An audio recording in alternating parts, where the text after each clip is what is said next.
Hi students, in this video class I am going to talk about anode rays experiment. In previous class guys, in previous video class I have discussed regarding cathode rays experiment, which is related to the discovery of the electron and which was conducted by J.J. Thomson. So electron was discovered by J.J. Thomson guys. And the next one here we are going to know about the discovery of the proton. The experiment related to the discovery of proton is known as anode rays experiment. So now guys, which was conducted by Goldstein, right? So now guys, so now here also first we need to discuss about the experimental setup. Right, here also we need to take a discharge tube. In the discharge tube guys, we have to take two electrodes, and one of the electrodes should connected with the negative terminal of battery, which is known as cathode, and another one should be connected with the positive terminal of the battery, which is known as anode. So now here cathode contains holes. In previous experiment, cathode rays experiment, anode has holes, but in anode rays experiment cathode has holes. And here guys, the zinc sulfide coating is present behind the cathode in anode rays experiment. In case of cathode rays experiment, zinc sulfide coating is present behind the anode. So right guys, so now here same battery capacity 10,000 volts, and we need to maintain the pressure of the gas inside 10 power minus 2 atmosphere. So now when current is passed through the circuit, so now here anode rays are originated from the anode to cathode. So now here also anode rays are not visible to our naked eye. So we can detect the anode rays generation when they incident over the zinc sulfide coating. So now here we can observe the flashes over the zinc sulfide coating when anode rays incident over the zinc sulfide coating. So now here guys, these rays are known as anode rays because they are originating from the anode. That's why they are known as anode rays. So now guys, here let me explain a small thing. So now cathode rays experiment which was conducted by J.J. Thomson. So now guys, whenever you take some particular gas in the discharge tube and when it is subjected to the certain amount of electricity, so now here we can get electrons, and the next one we can get positively charged particles. For example, so if you take hydrogen gas inside of the discharge tube, so now here when current is passed through the discharge tube containing hydrogen gas, first here hydrogen molecules undergoes dissociation as hydrogen atoms. Now furtherly, when current is passed through the hydrogen atoms, now these hydrogen atoms are converted as H plus ions, and electrons are removed. Now here these ions are with positive charge and these are with negative charge. So now negatively charged particles moves towards the positively charged electrode, that is anode. Now negatively charged particles move towards the positively charged electrode, and next positively charged particles move towards the negatively charged electrode, that is cathode. So now guys, in the cathode rays experiment, Thomson observed only the production of the cathode rays, but in that experiment also anode rays were produced, but he could not observe them, right? He could not observe the production of the anode rays. So now this anode rays production was observed by Goldstein. So now he conducted the same experiment, but here he placed the zinc sulfide coating behind the cathode. So now whenever you take a particular gas in the discharge tube, so now the gas undergoes ionization, and that one can produce negatively charged particles and positively charged particles. So positively charged particles moves from cathode to anode. Negatively charged particles moves from cathode to anode, and positively charged particles moves from anode to cathode. So now here the anodes production of the generation of the anode rays observed by the Goldstein. So now the properties of the anode rays were given by him. So now guys, we have discussed already the properties of the cathode rays. So now in anode rays properties also, first three properties are same. In cathode rays experiment, so we came to know that cathode rays travel in a straight path. Similarly, anode rays also travel in the straight path, because these anode rays also can form a sharp shadow. And the next one guys, so now these anode rays also made up of matter particles. Okay, so now that's why they are also able to rotate a light pedal wheel. Okay, in last video, so you have seen the video related to the light pedal wheel rotation, which is placed in the path of the cathode rays. I will show you again that guys. So right guys, you can see the video in the discharge tube. You see how the light pedal wheel is moving and rotating. So now that is moving back and forth and also rotating in both the direction. It means that so simultaneously here cathode rays and anode rays are both generating.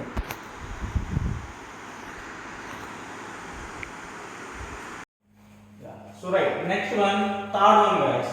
So in case of cathode rays, in the presence of the magnetic field, they were deflected. So from that we have concluded that they contain certain charge. Okay, and similarly here these anodes also deflected in the presence of magnetic field. It means they also contains a certain charge. And the next point guys, fourth point, in the presence of electric field, in case of cathode rays, in the presence of the electric field, cathode rays are attracted towards the positively charged plate. It means that we have concluded that cathode rays contains negative charge, but anode rays in the presence of the electric field, they are attracted towards the negative plate.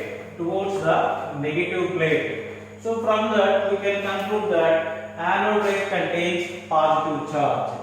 And the next one guys, fifth point, anode rays, or the nature of anode rays depends on the gas which is taken in the discharge tube. In case of cathode rays guys, so you can take any gas, but the cathode rays produced from the gas all are identical. When you take hydrogen gas or helium gas or oxygen gas, whatever, you can take any gas, so the cathode rays given by each gas are identical, means they have same properties. The cathode rays produced when you have taken hydrogen and the cathode rays produced when you have taken helium, both are same. So now cathode rays properties are independent on the gas which is taken inside of the discharge tube.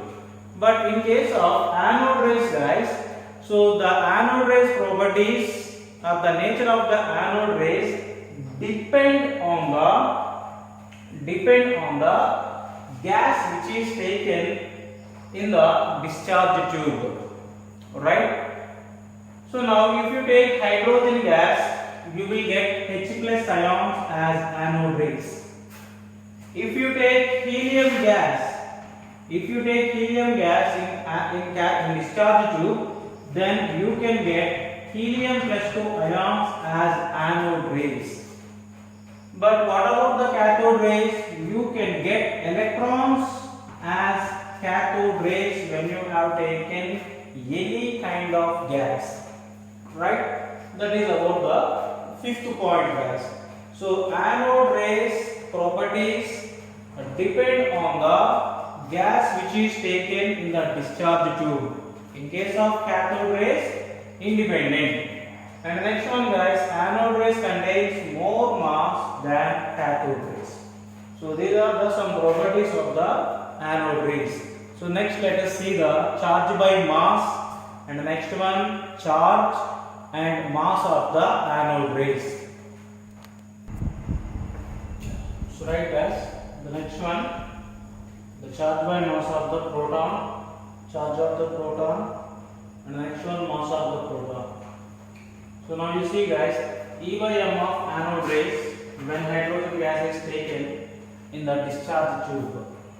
So now, guys, hydrogen gas contains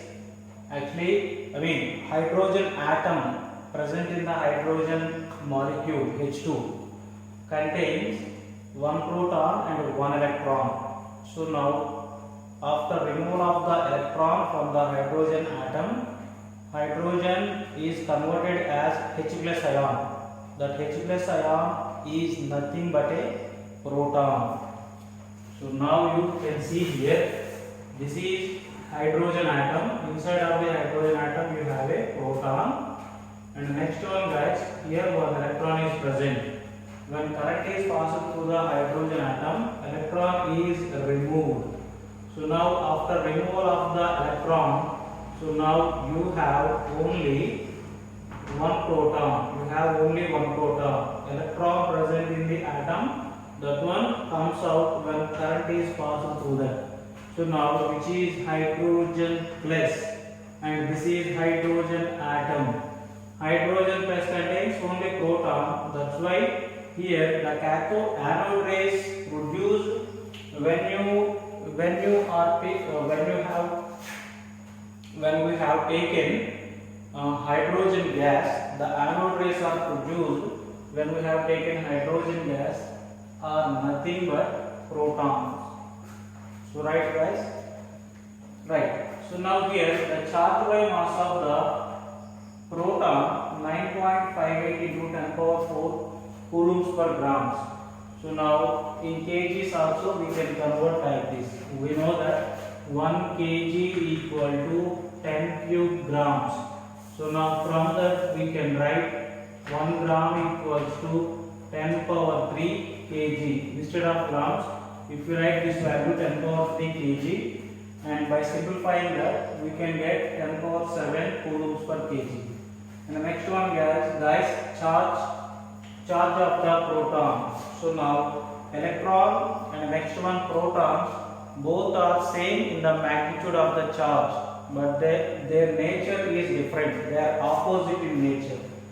So now electron also contains the charge 1.602 into 10 power 19 coulombs, and proton also has same charge, but both are opposite in their natures. That's why here this is represented with the plus symbol.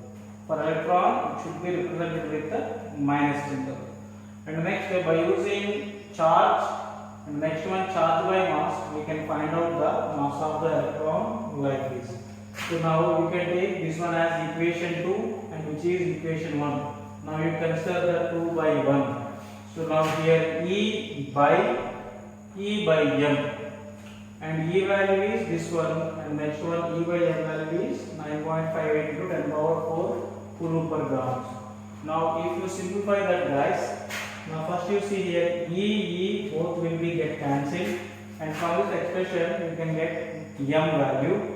m equal to, by simplifying this you can get 1.672 into 10 power minus 24 grams.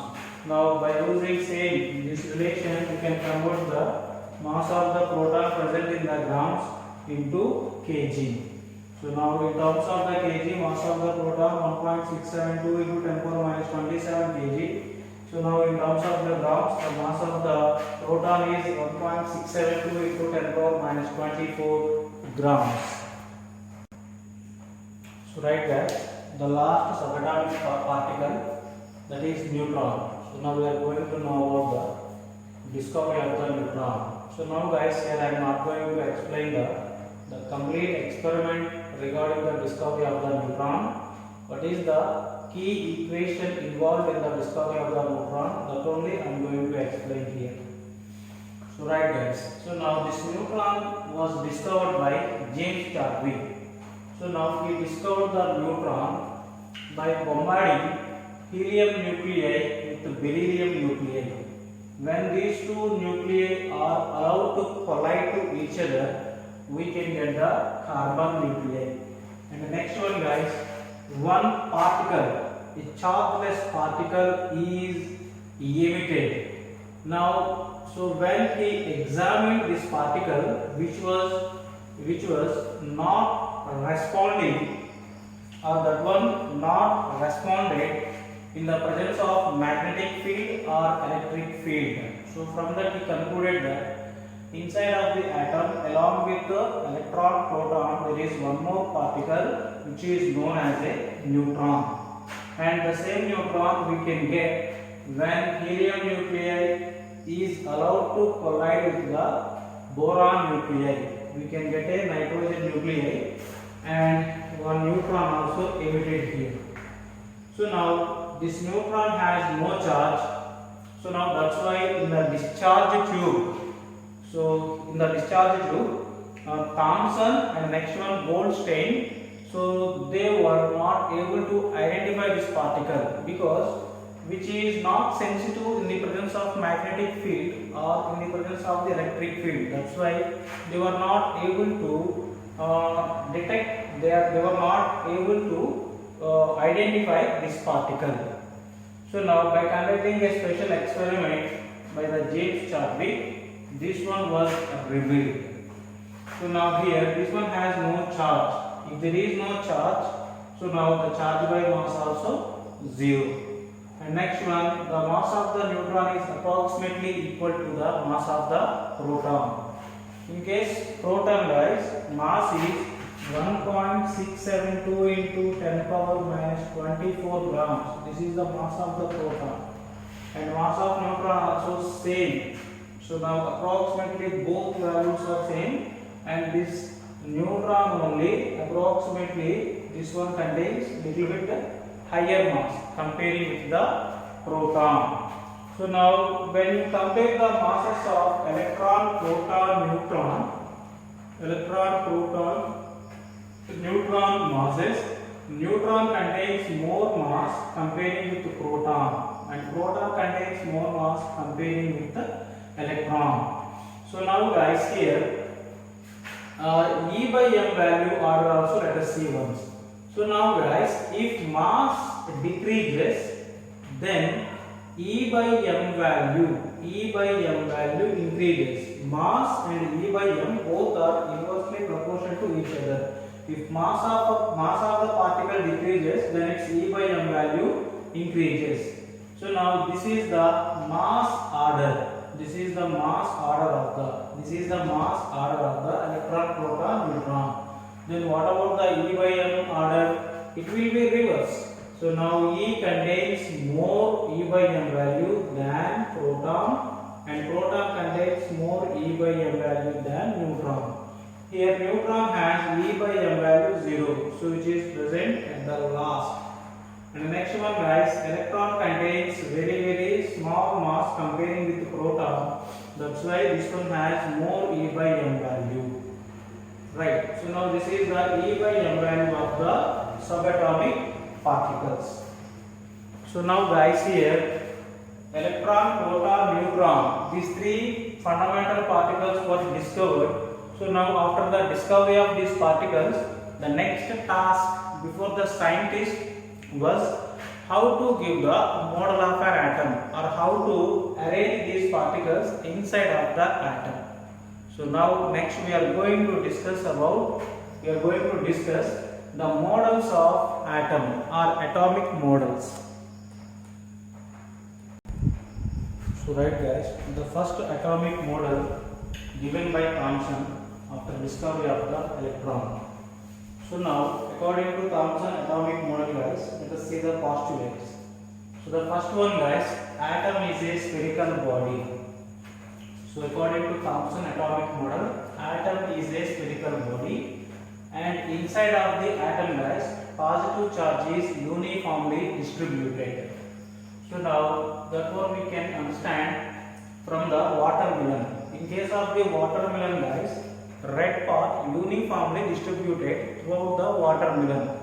In the similar manner, here also inside of the atom, the total positive charge is uniformly distributed. Next guys, in this positively charged sphere, electrons are embedded in various places. So now here electrons are present in stationary state. They are not in motion. There is no movement in the electrons present in the model given by Thomson. Simply they are placed or they are embedded in various positions in the positively charged sphere, that is atom. That is an atom. So next one guys, the one of the valid point in this theory, the total mass of the atom along with the positive charge uniformly distributed. He told that positive charge is uniformly distributed throughout the atom, and next the mass of the atom also uniformly distributed throughout the atom. So now this model is known as watermelon model. The next one, plum pudding model. Right. So now guys, here there are number of limitations, number of failures. So now when we are going to talk about the next atomic models, we can realize what are the limitations, what are the failures present the model given by Thomson.